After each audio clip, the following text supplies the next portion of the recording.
have the Rebel Alliance. Need your help, we need your help, we need your help. Help me, Obi-Wan.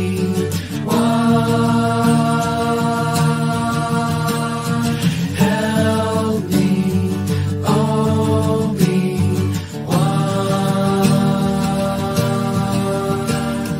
We have the Rebel Alliance.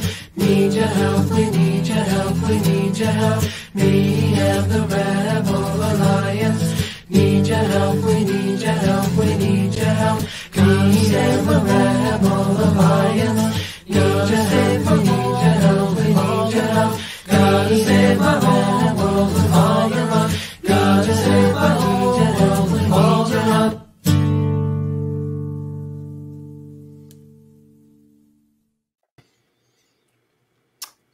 Hey, everybody. That awesome music. Yo, yo, yo. How's it going, everybody? Welcome to episode 12 of the Mondo Happy Hour, and a very happy Star Wars Day edition of it at that. My name's Eric. I'm joined here by Mitch and Rob. Say hi, guys. Hello. And we also have Brandon. He's a new face. Brandon is new to the team. He runs our marketing, but he is also a very big Star Wars fan. He runs a podcast called Talking Bay 94. So, you know, what better time than to have somebody who loves Star Wars on a Star Wars happy hour. But really, man, the man of the hour, we're joined here by Mike Sutfin. Mike, how you doing? Pretty good, Eric. Good to be here. Thanks for having me. Yeah, dude. So yeah, thanks for being here again. We're here because we released a new poster of yours today. It's Star Wars themed, right? Yep, that's what they're telling me. And you started it what, 1 month or 2 months ago? we're not going to talk about how long. We're not going to talk about how long this took because we don't want to. We don't want to expose that. But Mike, it's been a long time in the making. How does it feel to finally have it out? Feels good, like a big relief, you know, to finally just show people what I've been working on for so long. Kind of jumped off it from time to time. I wasn't totally working on it the whole time, but yeah, definitely a long time coming. I was looking at like the early sketches, just kind of like thumbnail sketches the other day, and yeah, it's crazy to think back to when it was not quite formed in my head the way it is now because I've been staring at it for so long. Yeah, I saw even like your family posting really nice supportive things, being like, it's so nice to finally see you over the finish line with this and all that stuff. So it was really cool. Yeah, my wife was like, her face was turning blue from asking me if I had finished it for so long. And I was like, well, if your face turns blue, I can like draw you as like a Star Wars game. So I just realized, for context, apologies for anyone watching. For context, yeah, we released a new poster with Mike today. It's called "We Must Be Cautious." It's available as a timed edition release right now over at mondoshop.com. I feel like I should have had an image ready to show on screen, and sadly I don't. So while you guys talk through it, I'll probably pull up an image and we can talk through the poster. But if this is your first time kind of joining in, we like to sit down. We do this, you know, semi-regularly, but we jump on and hang out with, you know, our friends, artists, collaborators, and just kind of talk through new projects and hang out with you guys. You know, we're streaming this on YouTube, so there's a live chat there. So if anybody feels like, you know, interacting or asking a question, feel free to drop it in the comments there, and you know, we'll do, probably in the back half of the show, we'll do a bit of a Q&A with Mike. But you know, to start, we'll really just start talking through the process and the working through of this new poster. Cool. But Mike, so kind of talk us through the, you know, what you wanted to do, and while you do that, I'll pull up the image on screen. But what's sort of the genesis and your, you know, concept behind the piece? Why this scene of all scenes in the movie? Well, that scene in the movie, I mean, that scene isn't technically in the movie. We can talk about that later, but like I really relate to that part in the movie when I was a kid. It's kind of, especially like wanting to become an artist, because it's kind of like, not that Luke was going to be an artist, but he has these dreams of going off like his friends did to, you know, fight the Empire and stuff like that. And, you know, his uncle was saying, you have to stay here and help with the harvest and everything, but he wants to go. And then this opportunity actually comes where he can go. Obi-Wan kind of puts his foot through the door. But even then, at that point, he's like, no, I got to stay. But then, you know, he's kind of like forced to do it. And then. Well, the opportunity was the death, the people that were telling him that he couldn't do it. I mean, right, right. The big opportunity was the fried corpses of his aunt and uncle. Yes. And Ratso Rizzo here goes, let's take you to New York City and I guess and try your luck with me. All right, you killed my point quite a bit. Basically, I was just trying to say, like, you know, sometimes, like this, for example, is pretty terrifying to me being on here, but I know that I should do it. And when the opportunity arises, you have to like seize it, I guess is what the point was. That's why I like that part of the movie. Yeah, and we had kind of talked through a couple of different iterations of things that, you know, because we had talked for years about you doing a Star Wars poster. One thing to note is Mike literally lives his life around Star Wars. Like he has taken principles of Star Wars and carried them forward in his life. So it's a very big part of his life. So we had been talking for a very long time about you doing a Star Wars poster. I know we talked through a couple of different ideas, and sort of the idea always was to kind of like try to reference a similar big scene like your Spider-Man versus Doc Ock poster was, and trying to figure out what would work with that. And I think that's kind of how we landed here. Yeah, just in terms of composing this one, it was almost identical to the Spider-Man one. Like it has like a big split fountain and a bunch of colors and different opacities to create tons and tons of other colors too. But yeah, they were similar in that regard, and landscape format, obviously. Yeah, and just like, I mean, this is really one of those posters. I know Bricky and I have talked about posters like this on AID before, where like this is one of those posters where you could probably walk by it every day and see something new. And I think that in this world is something that's very hard to accomplish. So it's really cool. Yeah, I think also when people that picked it up get to see it in person, it's going to kind of take on a whole new life too, because looking at it on your phone is like ridiculous. Yeah. How big is the original drawing, Mike? I brought it out. You want me to show? It's like, yeah, it's large. 16 by 25, I think. Yeah, it's like an 18 by 24 poster size. It's huge.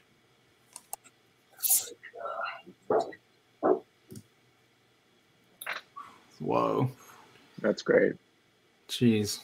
Yeah, so that's one way that he was able to sink a ton of detail into it. It was done large format, and also part of the reason that it was so much work. Those the pencils. It was freaking me out seeing you put your hands all over the artwork on the last one, end of the video. I'm like, oh my god, it's like touching the Constitution or something. Yeah, definitely biggest drawing I've ever done, ink drawing. Yeah, and one of the ideas with this too was, you know, since this is a scene with a big sky and in a big background, it was really interesting to make some different variants for it, and that's why we did go with 3 variants, and we even had some other ones that were in the mix that didn't get approved that were crazier. But yeah, it was a really fun poster in particular to mess with that.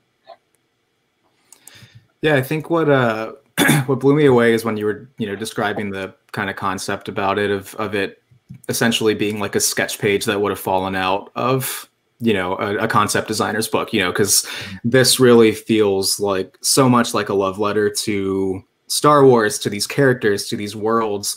And you feel a bit like Luke just kind of coming into this thing for the first time and kind of being placed in this completely unknown alien world. And I think that's my favorite thing about it, is it not being a straight, you know, it's a non-traditional poster for the movie, and it feels much more like a piece of, like a celebration of the aesthetic and the world itself, you know, versus like, here's, you know, this guy fighting this guy, or here's this scene from the movie, you know. The same kind of reference material we've been seeing since like 1977, kind of redrawn, and everyone's kind of looking at the camera and holding a sword. Yeah, I just wanted to, sometimes my ability to like, or I just can't conform to like a lot of stuff sometimes. Like I always try to do something different. I don't know if that's like my punk rock upbringing or whatever, but like I always try to like do something new, something different. So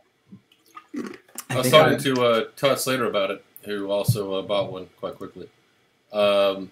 He was curious about why you chose that particular pose for Greedo. He thought it was like a very swaggerish kind of walk down the street. And he was wondering like how much thought you put into each of these characters, but that one in particular, he thought there was a lot of characterization put into the actual posing. I guess I just, you know, I wanted it to look like a natural street scene, and obviously you're not going to have everyone facing towards the camera. There's got to be a few characters that are, you know, with their back towards you, and I don't know. Greedo ended up being that guy. Well, he just seems very natural and smooth in there, as opposed to Luke, who's kind of like, oh my goodness, actually just trying to protect his like purse. And Obi-Wan seems to be, I don't know, you seem to put a lot of like thought into the actual posing. Yeah, I've been watching this movie over and over again since I was a kid, so I guess I kind of have like a feel for who the characters are in my mind, and maybe that just came out with how I drew them. Well, let me go ahead and steal a question from someone later on, I'm sure. What characters do you wish you'd included that you didn't? Well, I tried to get a Tusken Raider in there, but we decided no, he shouldn't be in there. That'd be weird. Didn't you have somebody that Todd suggested he would have liked to seen, Rob? Like a random, I don't even know who these people are. Well, the thing Todd wished you had put in Dr. Evans on, but you thought you didn't because it's just too big a character to put in there. Who? Dr. Ebazon, my friend doesn't like you. I don't like you either. Oh, yeah, okay. Watch yourself. Whoa, Mike doesn't know who that is. You're going deep. This is Todd Slater. If there's one person that's deeper than Mike, it's Todd Slater. See, this was what I was worried about. I was worried that I would be put on the spot and I wouldn't know. I told you not to do that. Oh, Todd knew the name of like all those tiny droids and stuff too. He's like, oh, it's very nice. He put a TX or 2X7K PR nighttime security droid. I was like, it's very interesting you pointed that out, Todd, because that droid is a replacement for another droid he had on there earlier. We got a note. Gwen Sutfin here says, "Oh boy, oh, is there any relation there?" That's his mom. Your mother wants to know where's Hi, Yoda. Gwen. Yeah, that's a good point. He could have been there. Maybe that'll be for the remarks." Hey, yeah.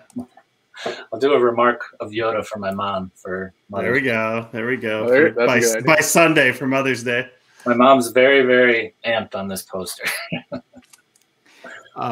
There's no Grogu on the poster, but there is, after having seen The Mandalorian, you did go back and make an adjustment on the art. Yeah? You want to talk about that? Give out that Easter egg? Yeah,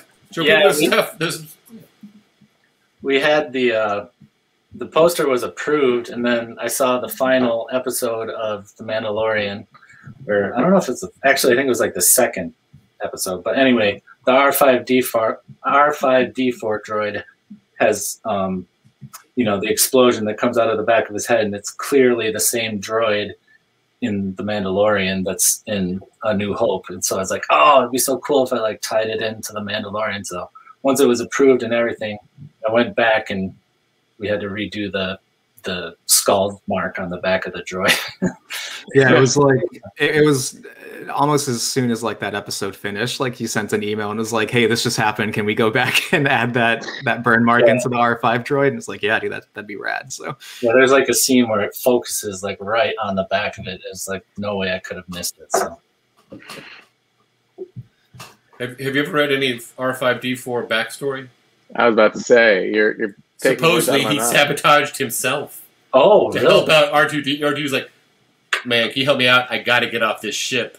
I got to get out. You got to help me. The whole universe is dependent on it. And R5D4 is like, I'll see what I can do, man. And then when they're about to buy him, he's like, oh, I got to help out my buddy. There's a story, and his name in the story is not canon, but his name in the story is Skippy the Jedi Droid, is what they give him, and as if he has Force abilities, which doesn't make any sense, but it's nice to think about. So that's your fun fact. Is that like in a comic book or? It's in a comic. They did that Star Wars Tales anthology series for the longest time, which are great. And there's a whole story about like the R5D4 adventure, Skippy. I've been buying like the old like books on tape and like listening to them like when I work and stuff. Oh, there we go. Yeah, bunches of Yeah, it seems like The Mandalorian really got you back into like exploring backstory canon, right? Like non-main movie stuff. Yeah, I don't know how much of it is still canon, or I guess it never really was. But yeah, oh, do they not count that stuff? Like, how does alternate universe stuff work, or extended universe, or whatever they call it? It's all dead. It's all gone. Interesting. All gone. Interesting. Yeah. But so much is coming back slowly through stuff like The Mandalorian that who knows? I mean, let's be honest. There's so much good material in there. They're fools not to use it. So, yeah, they'll all come back eventually. Yeah, I've been enjoying it. Well, Am I feeding? We got an echo. Should I put my headphones on? yeah. Okay. Why did that just happen out of nowhere? Yeah, that was weird. What's going on here? I'm about to tell you all about Dengar's appearance. The latest. I can tell it's not me because I'm muted.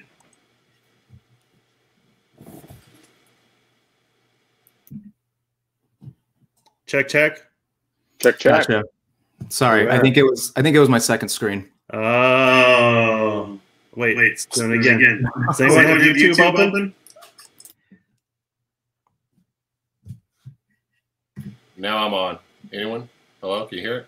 I have to go one by one, man. We're good. Brandon, unmute. Check. Check. Mike, unmute. Check. We're good. Hey, we're back. Okay. Well, that's some great entertainment. Hope you folks are enjoying there too. I was enjoying. Just got back from How does this keep happening? It's not me. What's going on here? Man. Sorry, guys. It has been a minute since we have done a live hangout, clearly. Where's it coming from? So it's gone now. Yeah, I think it might be Rob. I don't know. Hold on. We're good now. Guy on the 100. Come back. Hey, everybody. What's up? Check. Books on tape. That's Rob. Rob, YouTube open? It's you, Rob. I have YouTube open.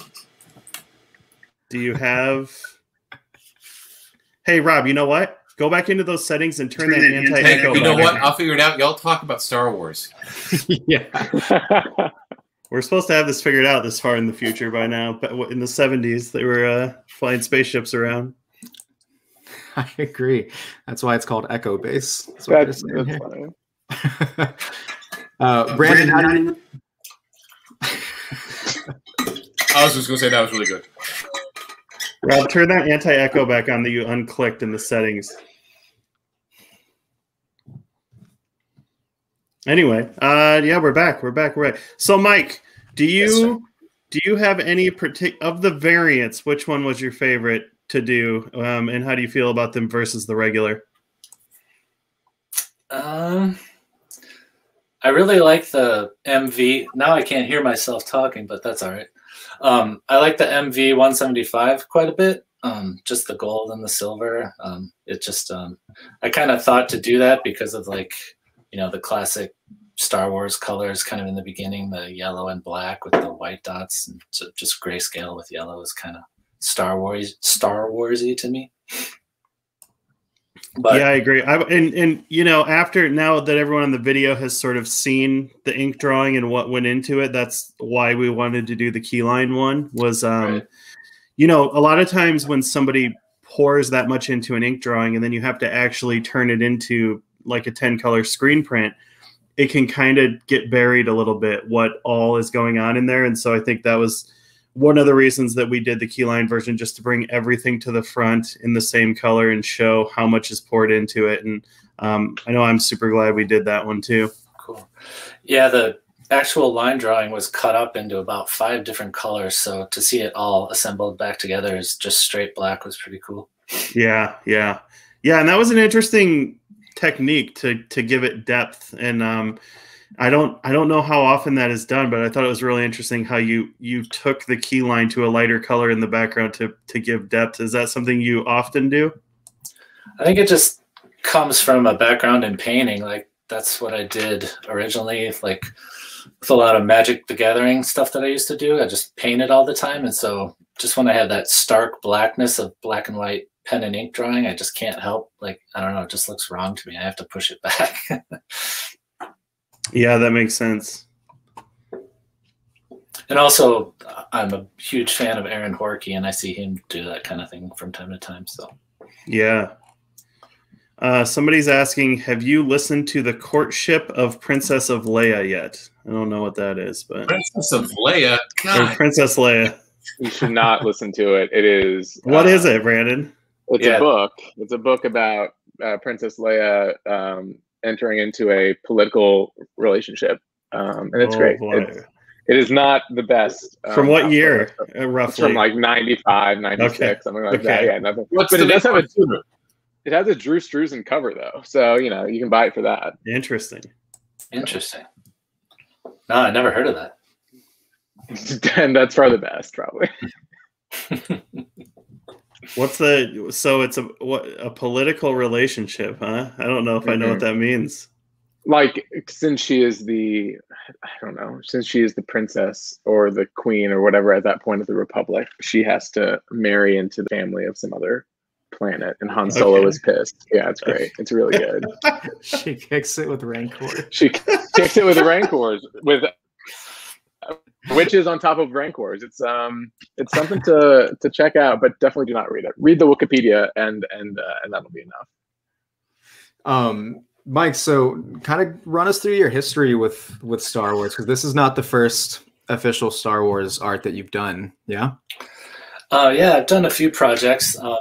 The first big one was, I think it was 99, I think, when I was asked to do the new Essential Guide to Characters through Del Rey Books and licensed by Lucasfilm.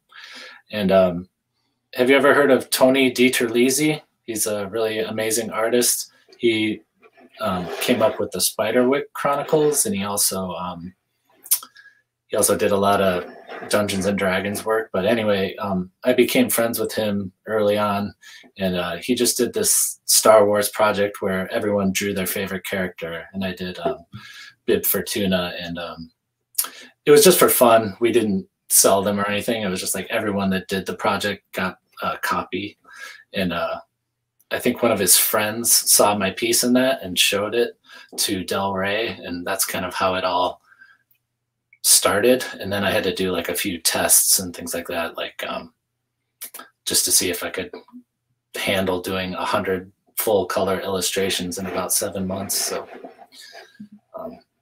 yeah, these are some of them. Wait, I love that Dengar. What's that? Was Bib Fortuna actually your favorite character, or was it a deal where you didn't want the book to be full of everyone drawing Boba Fett? Yeah, I don't know. I think he's a cool design. I wouldn't say he's like my favorite character or anything, but he got really fat recently. I don't know if you saw that. He did. Who would you say who is your favorite character? Luke Skywalker. Rob, who's your favorite character? Front and center right here, Dengar, greatest character ever lived. Simon Pegg petitioning for the role. Brandon, who's yours? I always say Han Solo because I'm basic, but it's Han Solo. Mitch, can you name a character? I can name a character. Yeah. I hope you mispronounce whatever you say. I hope you say Mason. I know who everybody is. Give me a Star Wars quiz. Name the 3 characters on the screen. Oh, I can't do prequel stuff. That's not cool. Anakin Skywalker, Samuel L. Jackson, and Ewan McGregor. I can't remember their names though. Oh, is Obi-Wan Kenobi? Is he Ewan McGregor? He is. Yeah, I don't know who. I haven't seen the prequels a lot. But my favorite character is, honestly, it's probably somebody modern, so that's going to be like boring. It's probably Grogu.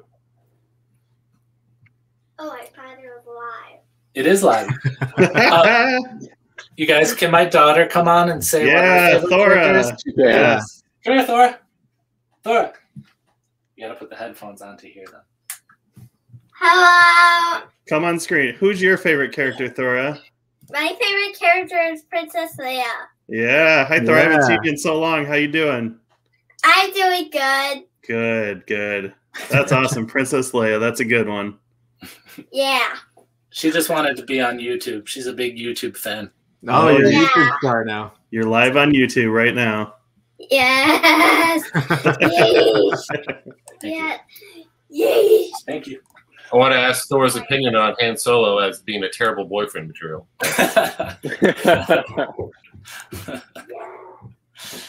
And you also Thanks. did some covers, yeah? Yep. This one was for Dark Horse. Cool Vader. It was fun. I actually bought the Vader helmet that they sell, you know, the Toys R Us or whatever, and put it on myself. took pictures in my bedroom. And So you didn't use Jason Edmiston's dad for this? I wish. He seems like a really good reference material. You know, I think Grogu is my favorite character, but I'm coming around on maybe my favorite design being Darth Maul. Actually, I really like Darth Maul. He's got a cool look. Yeah. I met the guy that designed Darth Maul, Ian McCaig. Oh, cool. I met him through my old professor, Mark Nelson, one time. He's a pretty amazing artist. That rules. He was just like working concept on the film or what? Yeah, he designed like Amidala, all her kind of crazy outfits, nice. the lips and everything. This is weird because I can't hear myself talking. So if I do this, take one ear off a little bit. That's what I do, like a little bit. Oh yeah, that's not enough that it causes an echo, but just a little bit, like you're about to spin some records at a rave. Nice pro tip, Mitch. Yeah, pro tip tip for you. Yeah, he's a super nice guy. I met him actually at my old professor's house, and he had all these drawings there, and we were all just like blown away. And I remember my teacher had a Xerox machine. This was a while back.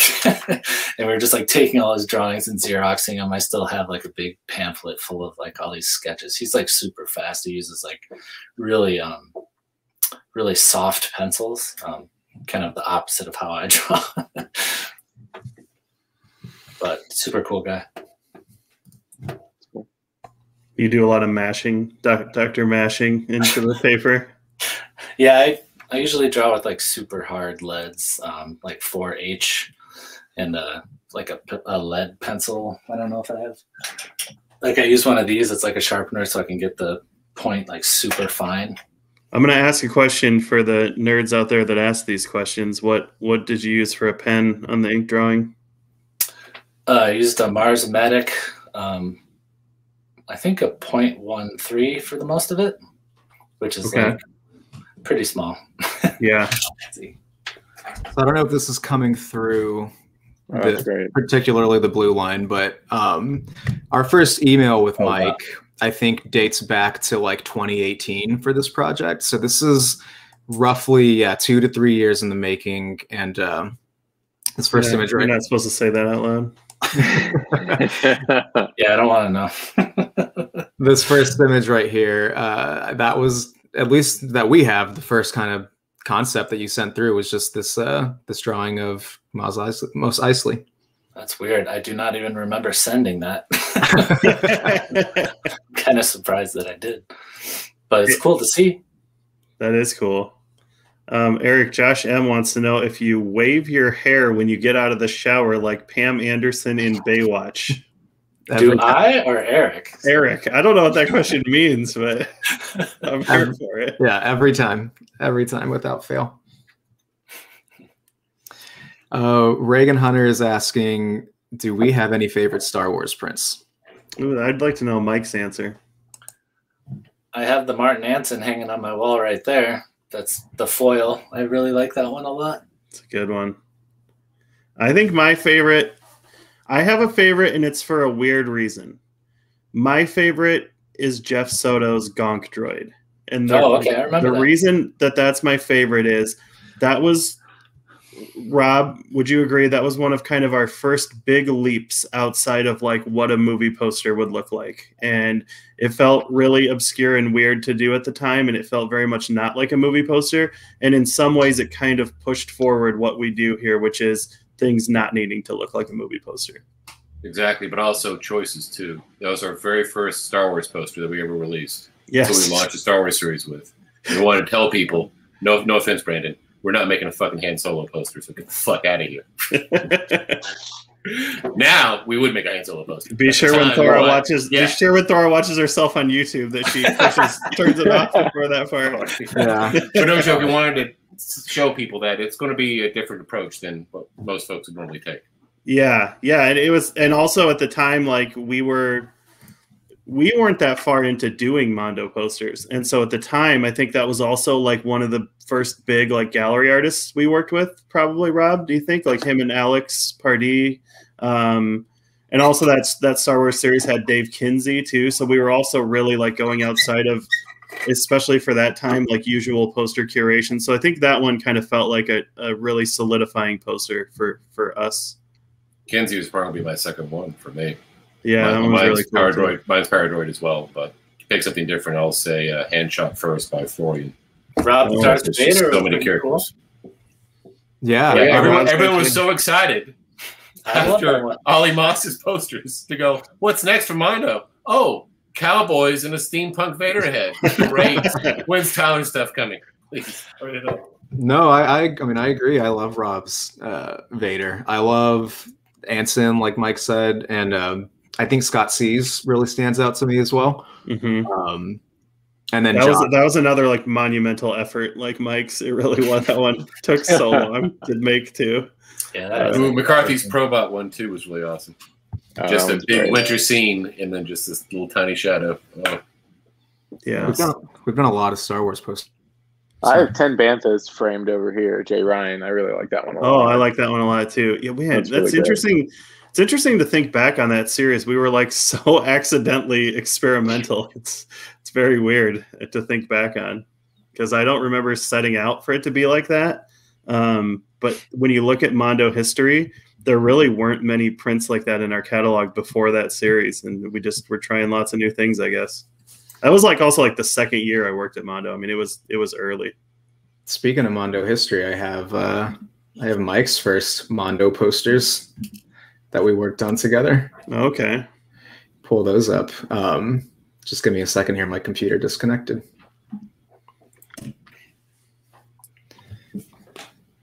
Brandon, what's your favorite Star Wars movie? I always say the original, just to be, basic again. But second favorite, Last Jedi. So let's start that fight in the comments. Wow. Are on the panel. Let's do it.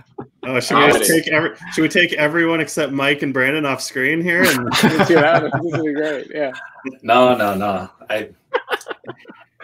I'm not saying nothing. Oh my God! Let's do the debate. Come on. I don't know if we should or can. Let's just say that everyone likes a different Star Wars movie. Yes.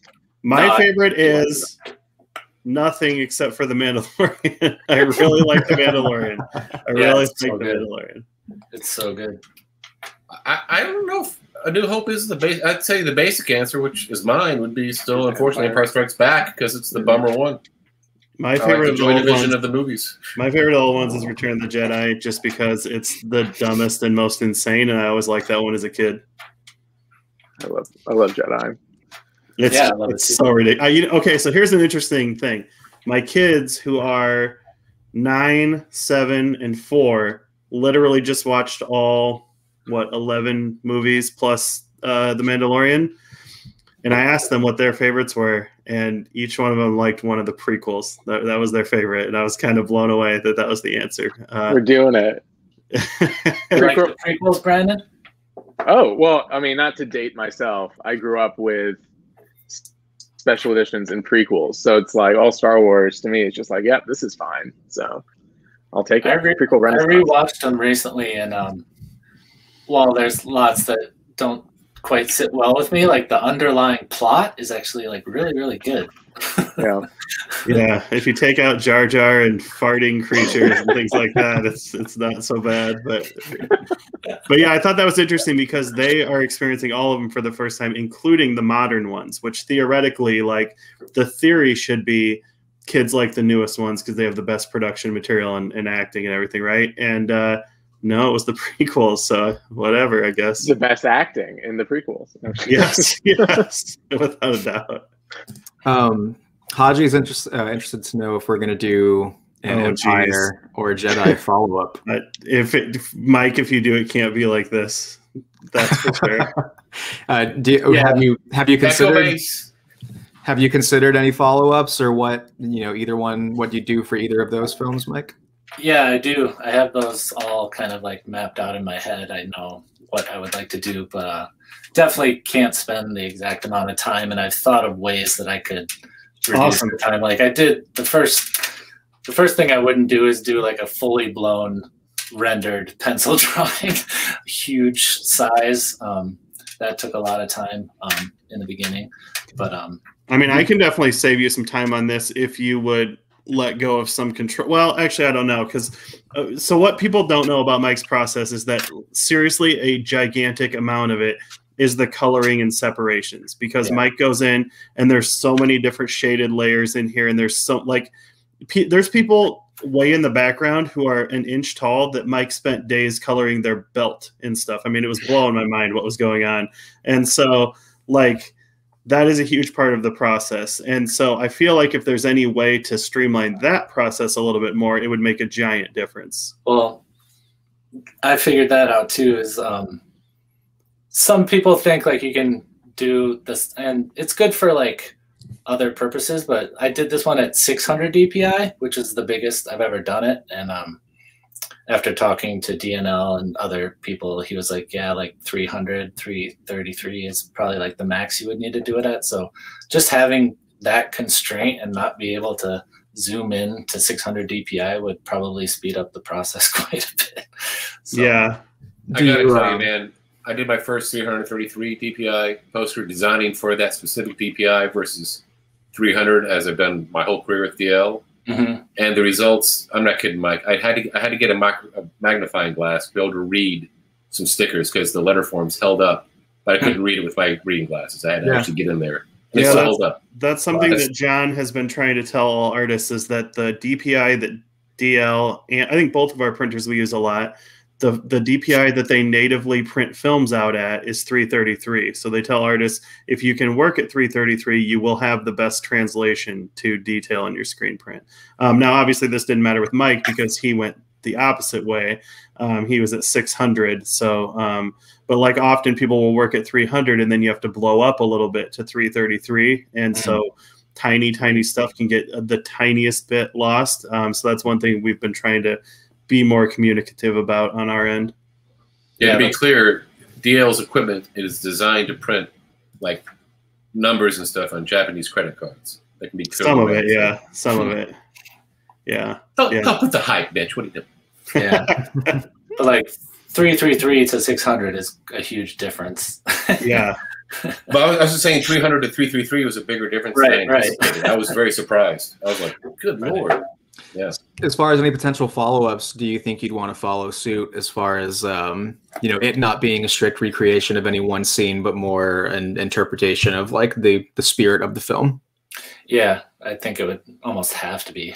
You know, otherwise it just wouldn't be congruent. So, and that's the way I'm envisioning it right now. So, Alyssa wants to know the favorite underrated Star Wars antagonist. Dengar. What's that guy that looks like a Lobot? He's an antagonist. He's a hero. What are you talking about? He's an antagonist of the Empire. That's what he is. Is he? He's a good guy? Yeah. He's a good guy. He looks like a bad guy. Because he's bald? Yeah, what? Bald prejudice. He's got like a big piece of machinery in his ear and stuff. He's, he looks like he's up to no good. That's fashion, man. It's nothing. No machinery. Mike, do you have a favorite underrated antagonist? Zuckuss. That's a good one. I like that one. Who's the blue werewolf guy in the background of this poster? Because that's who I like. He's pretty cool. Yeah. Lav Sivrak. I like him. That might be my favorite antagonist. That's my favorite. I think he's in love. If you watch the movie, he's talking at the table with the little I don't know, it's a hand puppet with lipstick, and he's in love. He's in love with that guy. That's a thing. That's a thing. Yeah. If you type in Lax Sivrak on Google right now, it'll auto-populate like love interest, and then you'll be like, Wow. I'll tell you what, can I learn more about Lab Siverax somewhere? Like, is there, I know Dark Horse stuff is not canon anymore, but is there like background story? yeah, there's a few anthology books that came out. The Tales from the Cantina is really good, and Tales from Jabba's Palace. They did that where it was like, oh, here's what the spider thing in Jabba's Palace is, you know, all the kind of stuff. And yeah, not canon anymore, but those are fun and short and relatively easy to read. So those are recommended, not Courtship of Princess Lia. I can see on screen that my face is red from laughing about this love interest with a hand. George Lucas is wild. Mike, so one of my favorite pieces that you've done is one that I have behind me, but it is a Doc Ock versus Spider-Man. And you did this a few years ago, I think maybe like 5 or 6 years ago. We put this poster out, and it's yeah, it's amazing. We released it as a puzzle, if anybody's interested there. But Josh asking the real question, your Spider-Man Doc Ock was insane. If you were to do a Marvel follow-up, would you want to do a Marvel follow-up? And do you have any ideas on something like that and what you'd want to do? And how long Galactus would take to do it? I know Rob wants me to do Galactus. By the way, if anybody isn't familiar with Mike, whenever he gets APs, he does remarks on each poster, and you should do a deep dive on his Instagram and just go and find examples of these remarks. In particular, the remarks on the Spider-Man Doc Ock, like they are all just they're best in industry for sure. Yeah. Look up his Creep Show ones too. His Creep Show ones are really good. Mm-hmm. Yeah, those are a lot of fun to do. I have a pretty good idea for the Star Wars one too. Oh, interesting. Where's the space on the Star Wars one? Probably just have to. Do you not want to like, give it up yet? I think it could be varied, you know, different spaces. But I have some good ideas for those coming up. I don't know if I should talk about them now yet. Talk about them. No, let's not talk about them. Let's let that be Mike's thing. I don't want any eagles swooping in, you know. But yeah, I mean, would you yeah. Would you ever have any interest in going back to the world of Marvel or doing another sort of versus poster? I want to do Wolverine fighting a bunch of ninjas. Oh yeah, we talked about that. Yes, I would love to do that. Yeah, I would love to do that. I was leading the witness a bit because I know that we've talked about that every couple of years. That's still just like, hey man, let's do it. But yeah, I would love it. I mean, obviously I'm a big Marvel head, so you know, doing another one of those would be awesome. Yeah, I have it all mapped out in my head. It takes me a long time to draw it. I think we had talked about Hulk and Wolverine as well, like in a snowy setting at one point. Yep. Oh, I want this for sure. I want to give a tease that's actually very interesting. Despite how long this poster took, Mike has another Mondo poster completed and in the can and approved and ready to be released. It might not be out for a while, but he's got another one done, and it's very good. Yeah. Thank you. Yeah, it feels good to have one in the queue. Ahead of the game here. Yeah.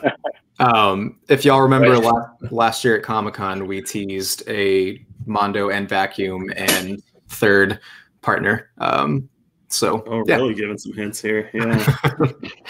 Yeah, that's good to go, and then hopefully we'll be able to get that out, you know, sometime soon. But it's awesome, and we can't wait.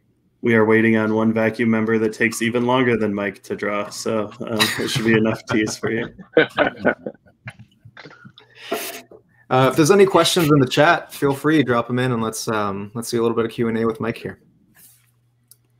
I am really glad that we are putting so much focus on this poster, though, because people talk a lot about how much different things take them and how much different artists spend on things.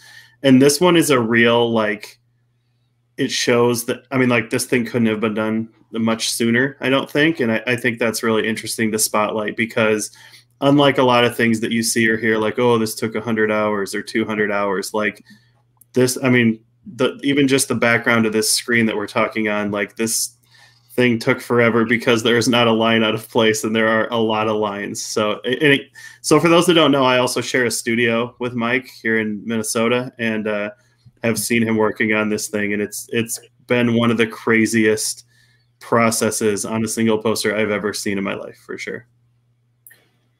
It made me want to be a lot more looser when I draw because it just makes you want to give up. You're like, well, I'm not going to be able to do that ever in my life. I wasn't going to be tight. What Actually, like to get perfect. So earlier you mentioned you'd been kind of picking up the Star Wars books on tape. What's your usual kind of go-to routine for whenever you're just diving into artwork like this? Like what keeps you going?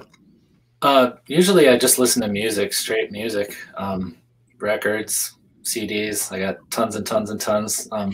Every once in a while I delve into podcasts or things like that, but books on tape. Watch UFC. Not while I'm working. Yeah. Do you do that? You all just listen to Forensic Files all the time.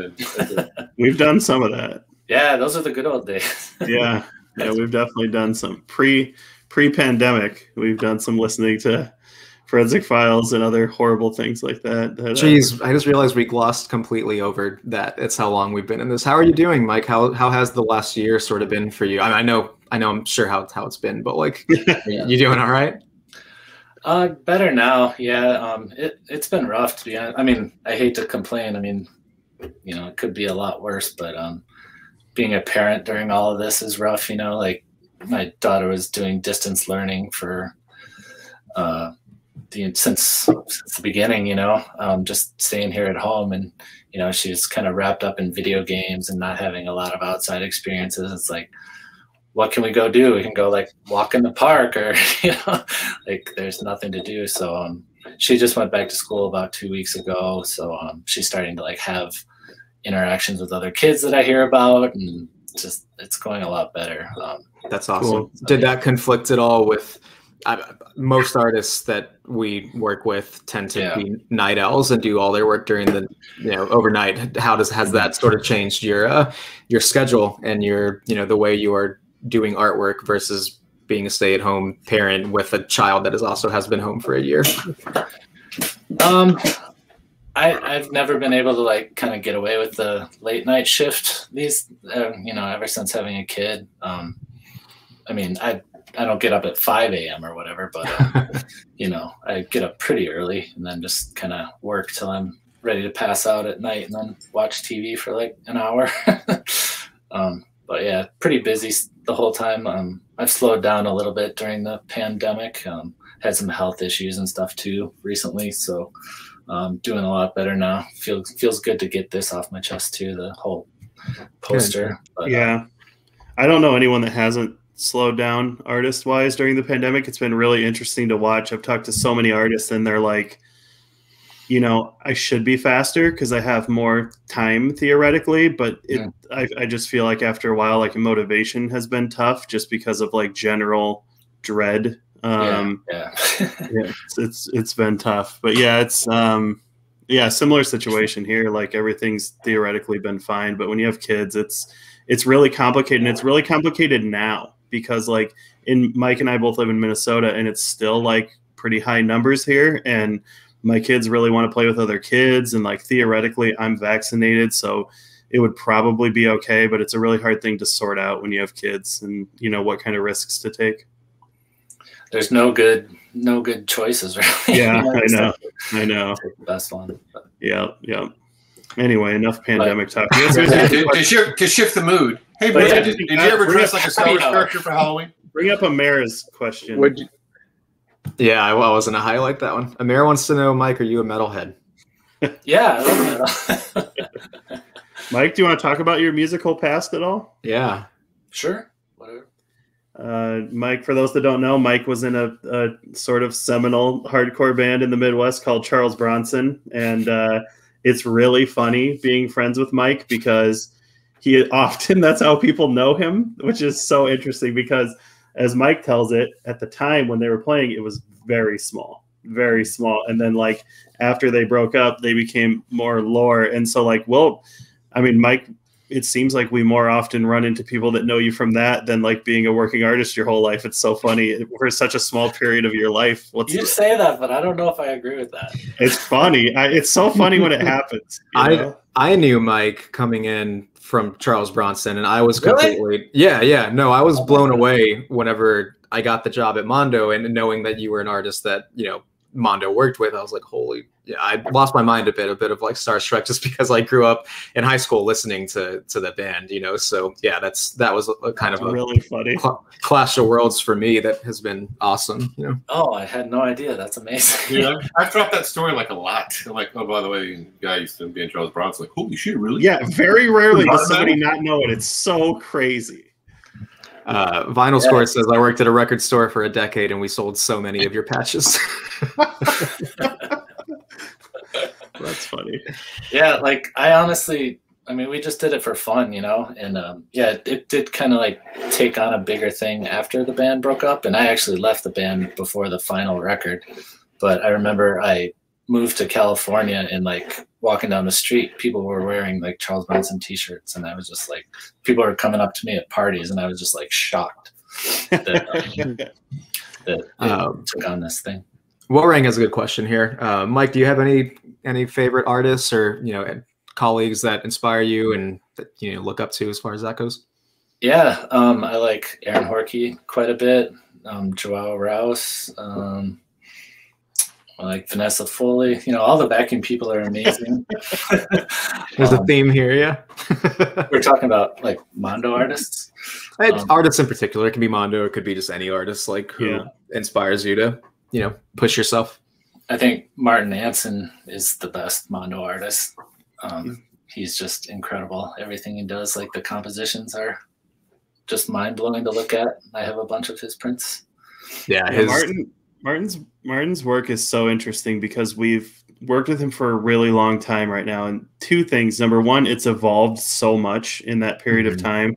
Everything, technique, layout, just everything. And number two, ever since we started working with him from the very beginning, he's always felt like he has all parts of this down. Like his title treatments are always amazing. His layouts are always amazing. His composition, his coloring, everything. And it's been such an easy job working with him because he's always just got it. It's crazy.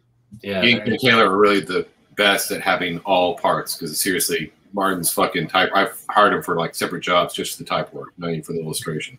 Yeah, he's insane. His typography is great. And like I like digital artwork, and he does all his drawing like on the computer, but to me it still kind of retains a hand-drawn quality to it, which doesn't really exist in a lot of digital artwork. So I think he's incredible. Yeah. The most frustrating part is sending this fucking roughs in and people went fully approved. Like, no, it's a rough. It's still not final. Yeah. I promise you. Studio for the 50th time. Wow. That's interesting to see. Josh mentioned Tomer as well. Tomer's another just like, you know, cut from a different cloth as far as the way his brain works, the way his hand works. You know, I love it. Yeah, Tomer's great, man.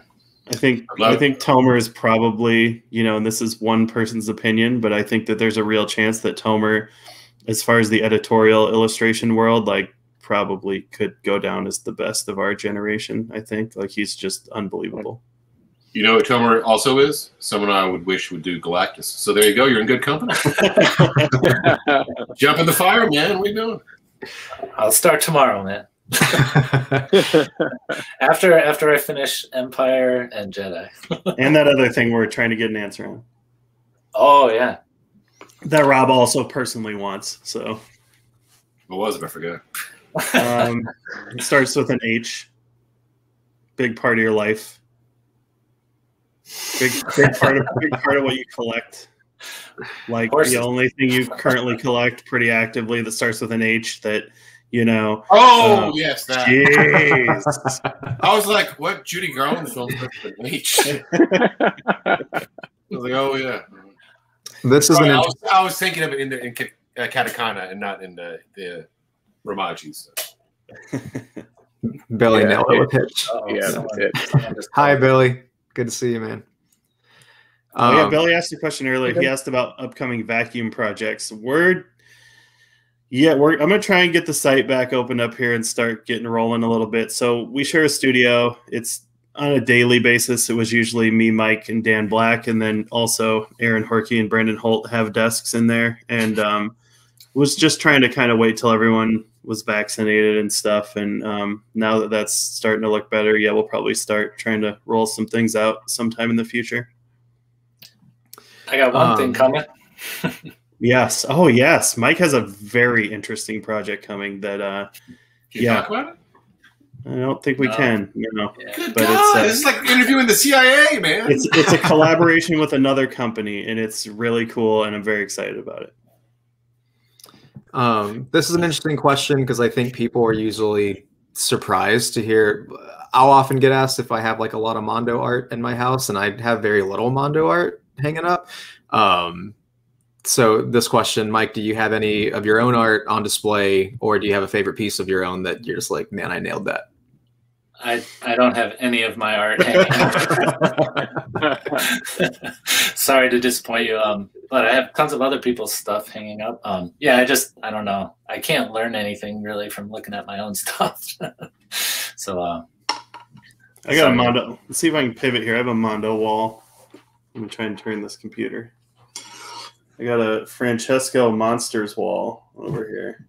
Oh, wow. Yeah. I like it. Ooh, This Island Earth, deep cut. No, I've never seen this side of Mitch's office. This is kind of like this new to me. And this is some originals over here. I've got an old Gasoline Alley strip and Tegan stuff, and nice. Yeah, Richie Beckett. Yeah, you got good stuff, man. I try to. I got a Brandon Holt over here. Do you want to see it? Yeah. Whoa. Brandon Holt, another Remark king. Those new remarks by Brandon Holt there.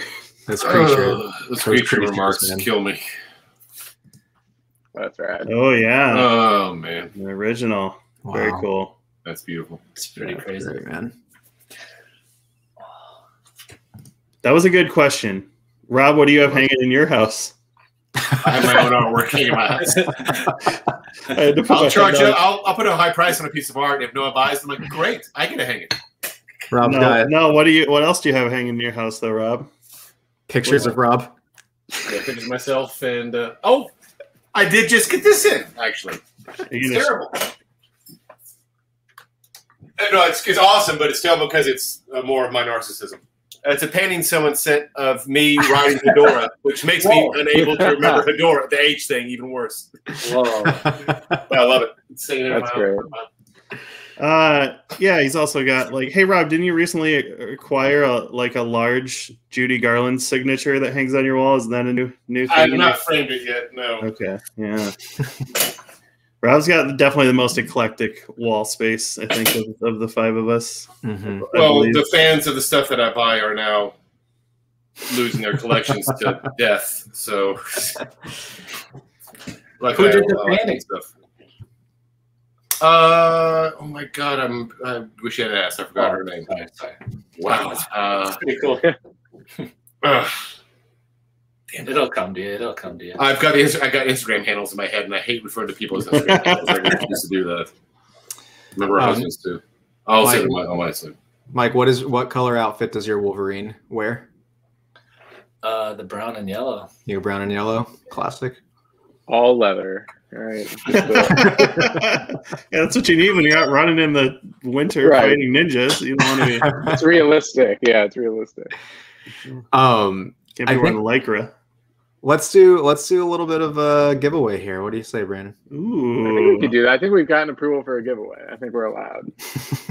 And by approval, Brandon asked me, "Hey, can we give away a poster on the happy hour?" And I said, "Yes." I thought maybe he asked himself. Just a Slack channel to myself. Yeah.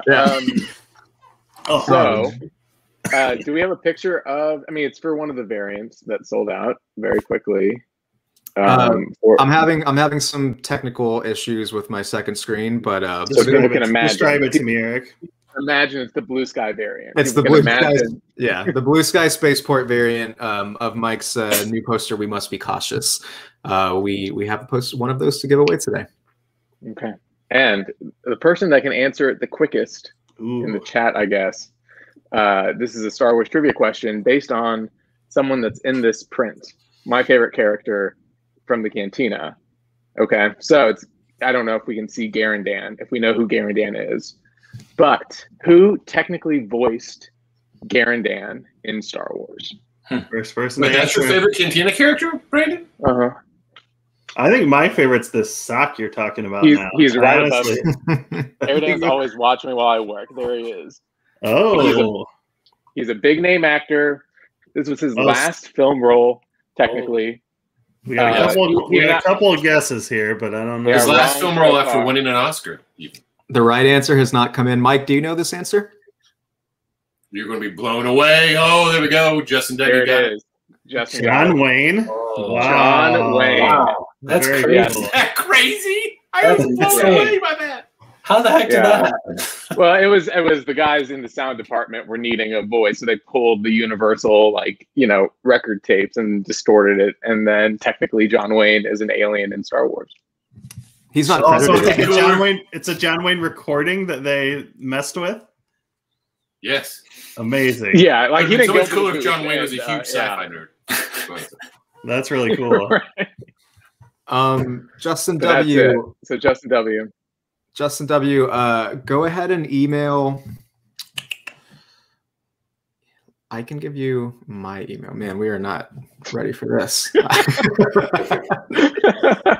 ready for primetime players, man. It's so dark in my room now that the sun's going down. You get a ring light See for if he's next on time. Twitter. Justin, Yeah, if you're on Twitter, I can DM you right now if that makes it easier. So you don't have to give your email address out.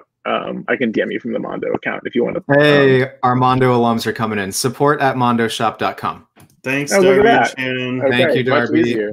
Thank you, That's what I do. Shannon. Luckily, Also- somebody here. Once again, Darby saves us because you just saw play out in real time how our department works, which is us not knowing what we're doing and Darby saving us. So that's Yeah. So, Justin, go ahead and shoot support@mondoshop.com an email, and congrats, man. Congrats. Otherwise, yeah, I think we'll start kind of wrapping it up here. So again, kind of a few housekeeping bits. Mike, thank you so much for jumping on, man. It was awesome hanging out, getting to see you again, talk a little bit. We have a poster on sale right now. It's a timed edition. It's called We Must Be Cautious with artwork by Mike Sutfin. It's available right now over at mondoshop.com. It's going to be up until Friday at midnight Central Time. So, if you're interested, consider picking one up. There's no limit on how many you can buy if you want to buy more than one for your family or your friends. But thanks you so much for jumping on, everybody, and hanging out. These things are a lot of fun to do. We love kind of jumping on and hanging out and interacting with everybody. So much so that we're doing it twice. We will be back on Friday with another happy hour. It'll be music themed or music focused. Mo from our team going to be sitting down with Ross and Michelle from Enjoy the Ride Records, and it'll be a music-centric happy hour. I think that's at 5 o'clock Central Time, so circle back for that. cool. But, Thank you for having me, guys. And thanks Yeah, for all Mike, the help. thank you so much. Like given what you put into this, we know it's not lost on us that you could have done that time on a personal project or for somebody else. So we sincerely appreciate you working with us on this, and it's been really awesome to see come together. Oh, And- thanks for bringing it to me, man. Of course. And Mike, the love where- of material really shows, man. I mean, seriously, that's the main thing I think everyone's taken away from looking at this artwork finally is yeah. I like it. You give a shit about Star Wars. It's beautiful. Mike, where can people find you online? Sutfin at Instagram. I don't really go on Facebook very much. Cool. But So I respond to emails and stuff too sometimes. and listen to Charles Bronson if you haven't. Awesome. Well, with that, thank you so much, everybody, and we'll see you next time.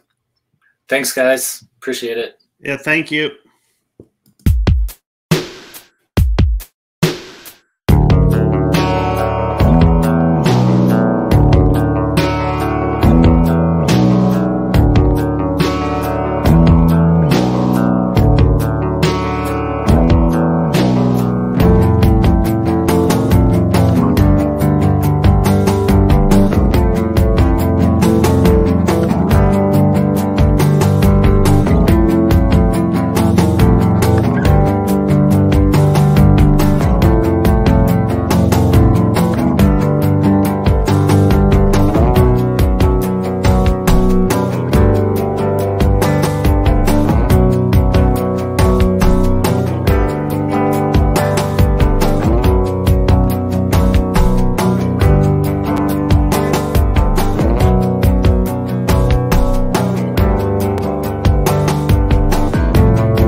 cautious.